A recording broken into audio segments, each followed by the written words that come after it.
The first problem we have in Europe about startups is that we are very obsessed about ideas. We think that startups opportunities happen when you have a good idea.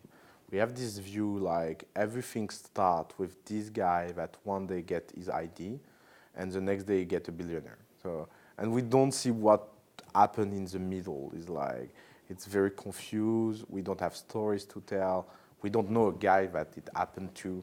And that's what really makes Silicon Valley different from anywhere else, because that's the only place in the world where a taxi driver knows how to build a startup, because his cousin, his brother, whatever, did it. So that thing in Europe create a very big obsession of what ideas look like good, and I call that Hollywood startups. Is that most of the startups in Europe look like the kind of startup that can be created in a TV show. Like, oh, there is this social network for that, so let's do for that. Yeah, it's a great idea. Yeah, I know. Or the kind of sentence you hear a lot here is, oh, I had this idea 10 years ago.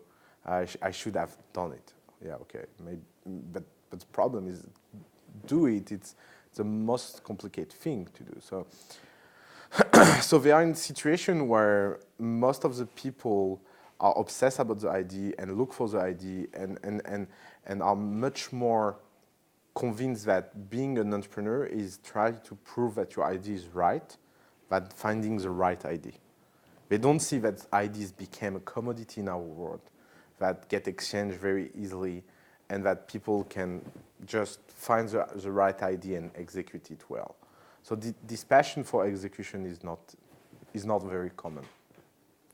The second thing that we misunderstand about startups is that startups are fragile, and what makes startups incredible is this fragility.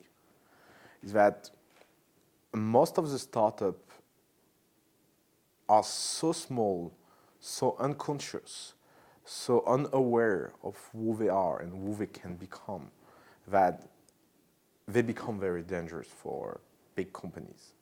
Like most of big companies look at startups and say, yeah, it's just a bunch of morons doing this. And when they wake up, it's way too late. And that really shows the misrepresentation and misunderstanding of what a startup is and how it works. And I think that fragile thing is a big luck. But on the side of entrepreneurs, they do a mistake. Is that most entrepreneurs in Europe, they lie on their metrics, they lie on their stage, they lie on who they are and at what stage they are, because they don't want to look fragile. For example, a very simple thing. Go on most Europe's startup that start and you will see office around the world. Or you will see like, we are based in San Francisco, Paris, and Berlin. Like, yeah, you are free. Like, how does it work? When you send them an email, for example, send an email to any average Y Combinator company. Send an email, say your project is cool, but this feature is missing. You will receive a very casual message back, like, thank you for your message. I agree or I don't agree. Don't you think that should be his metric? Do that with a French startup and you will receive this very, very formal reply. Very thank you for your feedback. Our customer department will look at your inquiries and get back to you soon. And you're like, okay, this is ridiculous. And why? Because they try to look much more serious than they are. And that is, it's a pain, because try to think that being a startup is to convince anyone.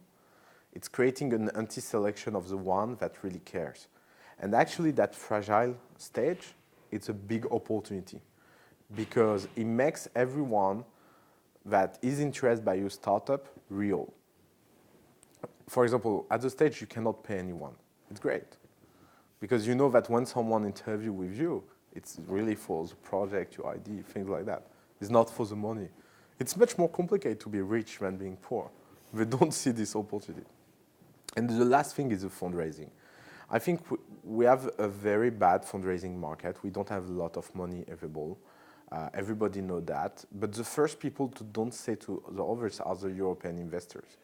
They don't tell very clearly to entrepreneurs that they don't have so much money to invest. So a lot of people lose time in this fundraising game really before having anything to show and anything to build. And they are in this situation where they don't have any chance to fundraise, but they act like they have because investors reply well to the email. They organize meetings and things. I saw entrepreneurs organizing in Europe 10, 12, 15 meetings with VC and telling you, yeah, we are on track. We are very interested. They want to keep talking. And just because the investor doesn't want to say no, because why say no when people come to talk to you all the time? So yeah, that's the free man thing, I think.